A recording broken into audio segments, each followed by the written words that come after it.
ये लाल किला से गरज रहे थे, दहाड़ रहे थे कि भाई छोटे साहिबजादे का जो है ना वीर बाल दिवस मनाया जाए। लंगर साहिब से टैक्स हटा दिए और जो है ना 1984 का सिखों का हत्यारा है जो कांग्रेस पकड़ पकड़ के चुन चुन के हत्या किया था, उसको जो है ना पकड़ पकड़ के 2 चाटों को जो जेल में डालने का काम किया नरेंद्र मोदी साहब। नरेंद्र मोदी साहब को हम राजा मानते हैं और हम उनसे उम्मीद लगाते हैं जो है ना सिखों के लिए कुछ करिए। यहाँ का कांग्रेस सरकार पर मेरे को भरोसा नहीं है हम लोग को कि वापस क्या पता फिर आ जाए, हमारे बच्चों को पकड़ पकड़ के जिंदा जला दे, हमारे बुजुर्ग माता पिता को मारे, हमारे बच्चे वाहिगुरु, हमारे बच्चे माता पिता बहन भाई वाहिगुरु वाहिगुरु करते हुए मरे थे। इतना सारे गड्ढे खोद के रखे कांग्रेस वाले ने, एक एक गड्ढे में जो है ना गरम गरम तेल डाल रहे हैं नरेंद्र मोदी साहब। देश का जो है ना गद्दार बिलबिला के निकल रहा है। चुनाव का समय है, किसको प्रधानमंत्री के रूप में देखना चाहेंगे? सिर्फ और सिर्फ नरेंद्र मोदी साहब, उसके सिवा दूर दूर तक कोई है ही नहीं, हमारा ऑप्शन में है ही नहीं। तो क्या करेंगे, हम तो सिर्फ नरेंद्र मोदी साहब को ही चुनेंगे क्योंकि वैसा ऐसा काम किए हैं हमारे लिए। करतारपुर कॉरिडोर साहब खुलवा दिए, ये लाल किला से गरज रहे थे, दहाड़ रहे थे कि भाई छोटे साहिबजादे का जो है ना वीर बाल दिवस मनाया जाए। लंगर साहिब से टैक्स हटा दिए और जो है ना 1984 का सिखों का हत्यारा है जो कांग्रेस पकड़ पकड़ के चुन चुन के हत्या किया था, उसको जो है ना पकड़ पकड़ के 2 चाटों को जो जेल में डालने का काम किया नरेंद्र मोदी साहब। तो देखिए, हम उम्मीद करते हैं कि इससे एक तो कहावत है कि बनिया प्रसन्नम तो कौड़ी छेदा दानम। बनिया अगर छोटा मोटा दुकानदार अगर प्रसन्न होगा ना तो छेदा वाला कौड़ी दान करेगा, और राजा प्रसन्नम तो गज भूमि दानम। राजा अगर प्रसन्न होगा ना तो भूमि माने जमीन और हाथी दान करता है। तो हम नरेंद्र मोदी साहब को हम राजा मानते हैं और हम उनसे उम्मीद लगाते हैं जो है ना सिखों के लिए कुछ करिए। सिखों को जो 40 साल हो गया भटकते हुए, दर दर के ठोकर खाते हुए, सरदार आज तक उसको न्याय नहीं मिला हिंदुस्तान में। और हम अपने बच्चों को विदेश भेजते हैं ना, शौक से नहीं भेजते हैं हम अपने बच्चों को। यहाँ का कांग्रेस सरकार पर मेरे को भरोसा नहीं है हम लोग को कि वापस क्या पता फिर आ जाए, हमारे बच्चों को पकड़ पकड़ के जिंदा जला दे, हमारे बुजुर्ग माता पिता को मारे, हमारे बच्चे वाहिगुरु, हमारे बच्चे माता पिता बहन भाई वाहिगुरु वाहिगुरु करते हुए मरे थे। बड़ा पेड़ गिरता है तो धरती हिलती है, ये राजीव गांधी जी कहते थे। तो ये जो है ना 40 साल हो गया, हमें अभी तक न्याय नहीं मिला।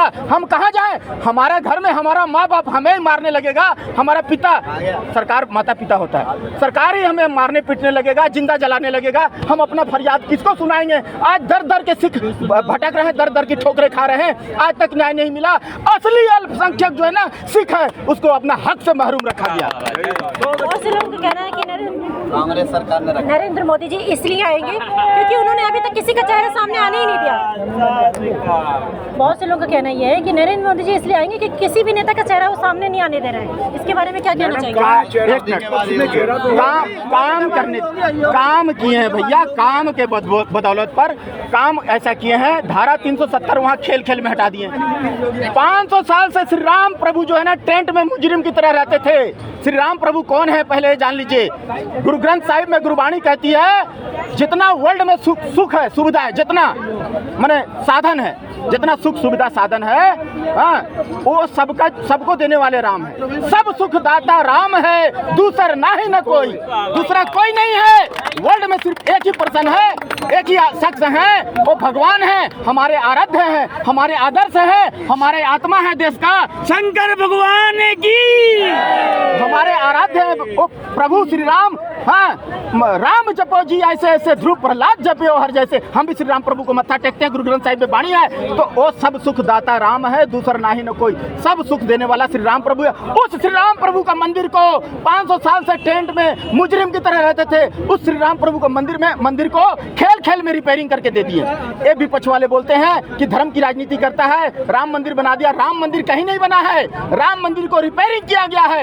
ये हजारों वर्ष पहले लव और कुश श्री राम प्रभु के पुत्र थे, उनके द्वारा कसौटी पत्थर से मंदिर बनाई गई थी अयोध्या धाम में। उसको पुनः निर्माण करके रिनोवेटेड करने का काम, रिपेयरिंग करने का काम, रफू करके देने का काम ये नरेंद्र मोदी साहब किए हैं। हम मरे हुए थे, मुर्दा बन के घूम रहे थे। श्री राम रूपी आत्मा को लाके हमारे हृदय में फिट करने का काम नरेंद्र मोदी साहब किए हैं।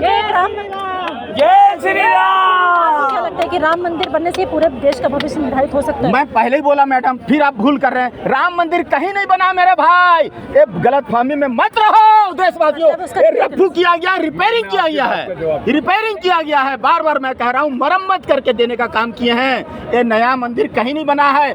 और सभी धर्म को अपना अपना विरासत भी देंगे, विकास भी देंगे नरेंद्र मोदी साहब। हमारे हिंदू, मुस्लिम, सिख, ईसाई सभी भाई को विरासत मिलेगा। घबराने की जरूरत नहीं है, धैर्य रखना पड़ेगा।